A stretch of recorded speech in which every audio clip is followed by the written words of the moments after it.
ইদানিং যে শহরে ব্লগ করতে যাই সেখানে এই রকম সুন্দর রেসপন্স পাওয়া আমার অভ্যেস হয়ে গেছে। এই আবহাওয়ায় আমি পৌঁছালাম আসানসোল। এই শহরে অনেক আসানির সাথে অর্থাৎ অনেক সহজভাবে শোল মাছ কিনতে পাওয়া যায়, তার জন্যই এই শহরের নাম হয়েছে আসানসোল। এবং কিছুক্ষণ পর বাজারে গিয়ে আমি এটির কনফার্মেশনও পেয়ে গেলাম। আসানসোলে নেমেই আমি কয়েকটি হরিণ দেখতে পাই। হরিণ জাতিটি এতটাই ফ্লেক্সিবল যে ভাঙা পা নিয়েও এরা দৌড়াদৌড়ি করতে সক্ষম। এই হরিণগুলির মধ্যে একটি হরিণ ও শুয়োরের ক্রস ব্রিডও দেখতে পেলাম। এই কদিন আগে পাকিস্তানে থোতামুখ ভোতা করে দেওয়া আমাদের এয়ার ডিফেন্স সিস্টেম আসানসোলও রেডি করা আছে। আসানসোল স্টেশনের বাইরে কয়েকটি মানুষ সার্কাসের খেলা দেখাচ্ছিল। মাথায় জামবাটি পরার কারণ জিজ্ঞেস করায় তারা বলল এতে টুপির কাজ, পরে পয়সা চাওয়ার কাজ এবং তারপরে খাওয়ার কাজ, তিনটেই হয়ে থাকে। শহরে এরকম কামান রেডি করে রাখার কারণ জিজ্ঞেস করতেই পাবলিক আমাকে বলল আসলে এই শহরে খুব মশা, তাই মশাগুলো মারতে কামান দেখা হয়েছে। আসানসোলের রাস্তায় চলাফেরা করার পাশাপাশি রয়েছে মানুষের হাইট মাপারও সুব্যবস্থা।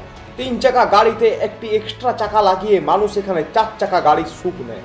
এখনকার সময়ে ফিগার মেনটেন করা এতটাই ইম্পর্টেন্ট যে গাড়িও এখন এল শেপে আসা শুরু করেছে।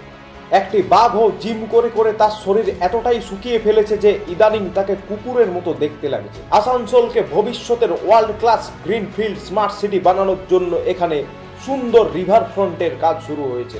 চারিদিকে পাহাড় বেষ্টিত হয়ে যাতে এই শহরকে আরো সুন্দর লাগে, তাই এক সাইডের পঞ্চকোট পাহাড়কে ব্যালেন্স করার জন্য এখানে তৈরি করা হচ্ছে একটি আর্টিফিশিয়াল পাহাড়। হালকা হওয়ার জন্য একটি পাবলিক টয়লেটে ঢুকতে যাই, কিন্তু খারাপ তো তখনই লাগলো যখন দেখলাম এখানে পেচ্ছাপ করাই বন্ধ করা আছে।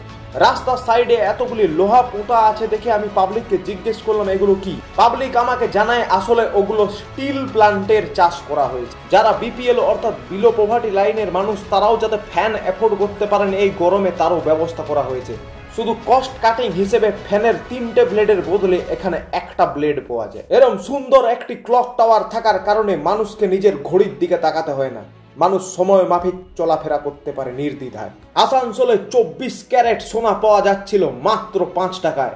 এর থেকে বুঝলাম আসানসোল একদিন দুবাইকে সোনা ব্যবসায় পিছনে ফেলে দেবে। গ্যালাক্সি নামের একটি মলে সামার সেল চলার কারণে খদ্দের যে কোথায় কোথায় লাইন লাগিয়ে বসে আছে তা আপনারা কল্পনাও করতে পারবেন না। কিন্তু দুর্গাপূজার এখনো অনেক দেরি থাকা সত্ত্বেও কেন এখনই প্যান্ডেল করা স্টার্ট হয়ে গেছে সেটি জিজ্ঞেস করায় আমাকে তারা বলে পাগলা নাকি। মুম্বাইয়ের পাশাপাশি শাহরুখ খানের যে আসানসোলও বাড়ি আছে সেটি এর আগে আমার জানা ছিল না। আসানসোলের স্টেশন সংলগ্ন বাস স্ট্যান্ডে যদি কখনো আপনারা বাস না পান তাহলে আপনার যাতায়াতের জন্য তার বিকল্প ব্যবস্থাও রয়েছে, শুধু আপনাকে ঠিকভাবে চেপে বসতে হবে। রেস্টুরেন্টের বাইরে দাঁড়িয়ে থাকা একটি লোককে আমি জিজ্ঞেস করলাম তুমি এখানে কি কাজ করো? সে বলল আমি শেফ। আমি বললাম ও তাহলে আমি কি আনশেফ? সে বলল এরকম প্রশ্ন করলে আর একটু পরেই আনশেফ হয়ে পড়বে। শুনে আমি সেখান থেকে পালিয়ে যাই।